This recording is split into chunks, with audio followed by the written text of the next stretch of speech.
If you read sutras or shastras, at glance you will feel that the Buddha talks about mind and the body as a separate entity, mainly. But in many Buddha's teachings, sutras, distinctions between these two is almost non-existent.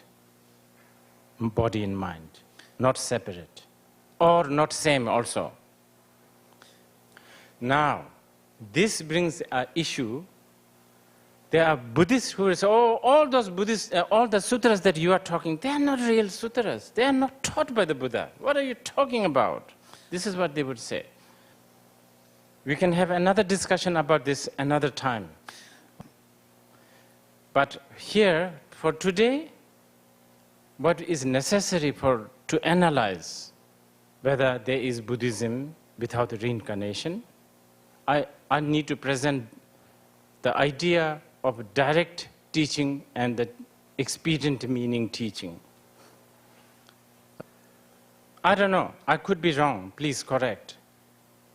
Apart from maybe Indian way of talking and Buddhist especially, I find that most of the Western or modern presentation on science or technology or politics, it's usually a direct ngedon teachings, isn't it? It's a ngedon, it's a direct teaching. You have to take literally.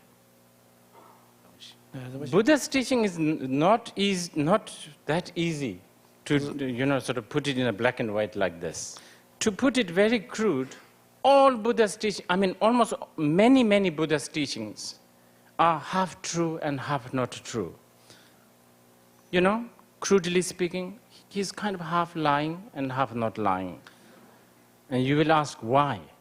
Because, and this we declare proudly in Tibetan, we call it Chemba Jumtsen Duchene Chwe Mishe. Buddha never taught anything because he wanted to exhibit his knowledge. All Buddha's teaching is because of his compassion. If a Buddha look at a Californian who is suffering with a low self-esteem, he will say, yeah, you are a very good man. You are the center of the world, all of this. He could say this. But he also knows very well that this method is going to, in 30 years, turn whole California into a state of narcissist. And this system of Dangdan and Ngedon, we call it, delivering the truth directly and delivering the truth indirectly. This exists with the Buddha's teaching all the time. And I will single out those Buddhists who say, all the earlier sutras that they said that, oh, your sutra does not exist. Those are not necessarily Buddha's word. I will have to say they have to think twice. Because in their own sutras, Buddha at times praised generosity so much. But in their own sutra, some other sutra, Buddha is very cynical about generosity because he wants to sell the discipline. He wants to sell patience, other good things. So he said, don't get distracted with the generosity, so on and so forth.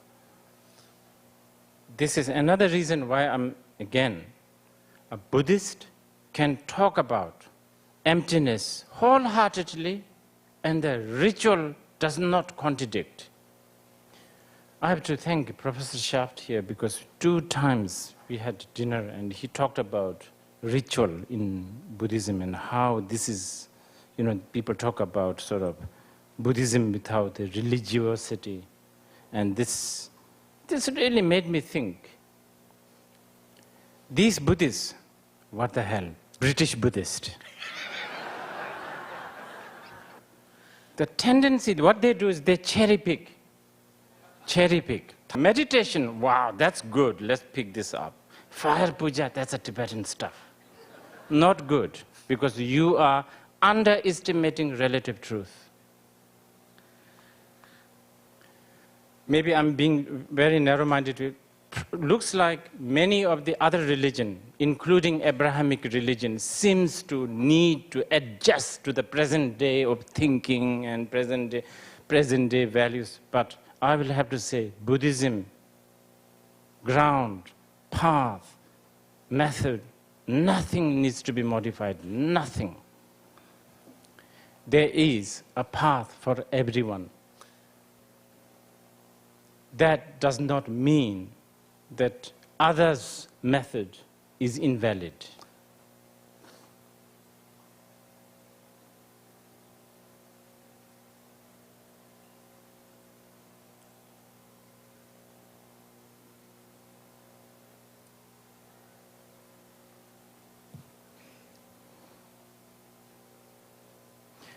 So hot, let's take a break.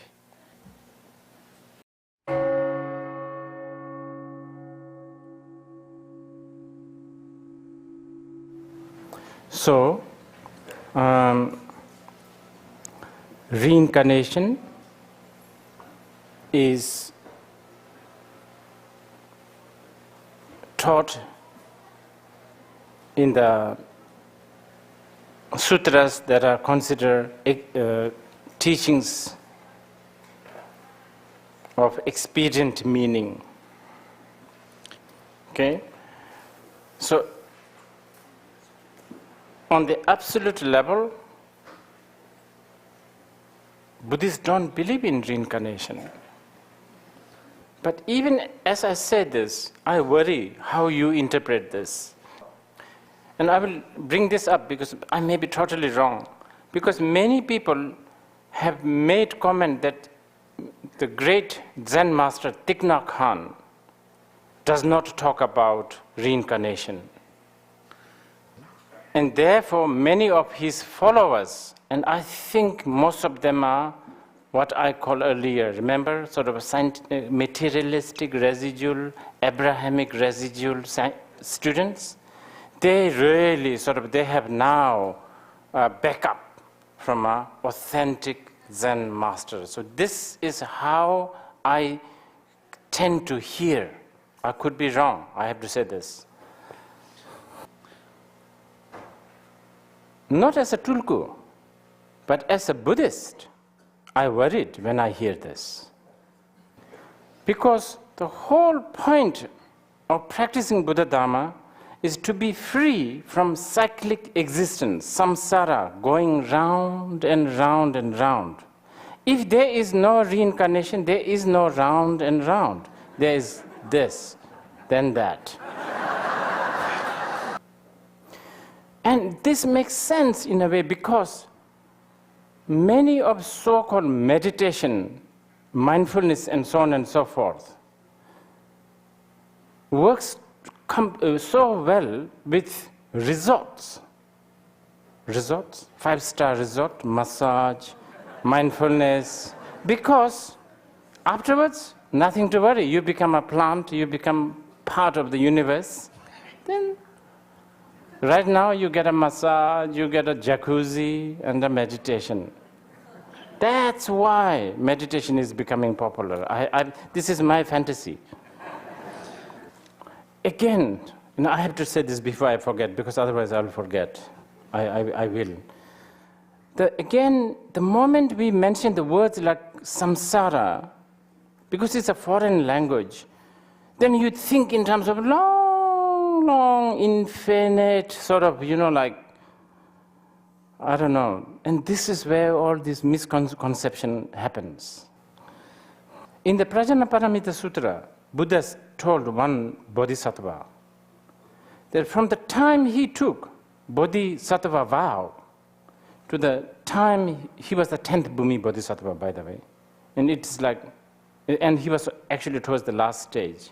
And that's like 3 countless eons, okay? Be careful with the 3 countless eons when you hear this. Because the Bodhisattva, I think, was complaining to Buddha, it's just so long and just so, And Buddha said that from the time he took the Bodhisattva vow till the last moment of the Bodhisattva, 10th Bhumi Bodhisattva, it was shorter than a spark. from the fire, coming out and died. It was even shorter than that. That's what Buddha said. So when we talk about samsara, we are talking about a tripping, basically. Tripping, which you should know, being here. And within this tripping sphere, reincarnation fits. So, the concept of reincarnation should not be, narrowed down to you die as a human being and born as a butterfly. This very, very mediocre, very small way of understanding reincarnation. But, there are teachings like that taught by the Buddha. Remember why? Half truth, half not truth. Because not everybody can understand.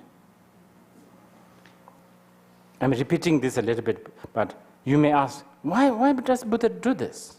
Why does he lie? He doesn't want you to suffer, remember? Out of compassion. So he wants to take you from here to there, sort of. Okay, going back to Thich Nhat Hanh. Then, with a worry, I have read, with the help of a lot of people, I have read some of his comments. And even I highlighted. I can show you if you want. Of course, I'm not comparing myself to, he's a great master, but basically what he is saying is what I'm saying. In the ultimate level, we don't talk about reincarnation. Reincarnation does not exist as a truly existing entity. You cannot cherry pick this now, okay? chö thamje milam dabu jumatabu nyangani debe chö chang milam dabu jumatabu nyangani debe labi chö milam dabu jumatabu. All phenomena are like a dream and like illusion. Reincarnation, of course. Enlightenment, nirvana, is also like a dream and like an illusion. If there is something mightier than the enlightenment, that is also dream and illusion. This is spoken by the Buddha.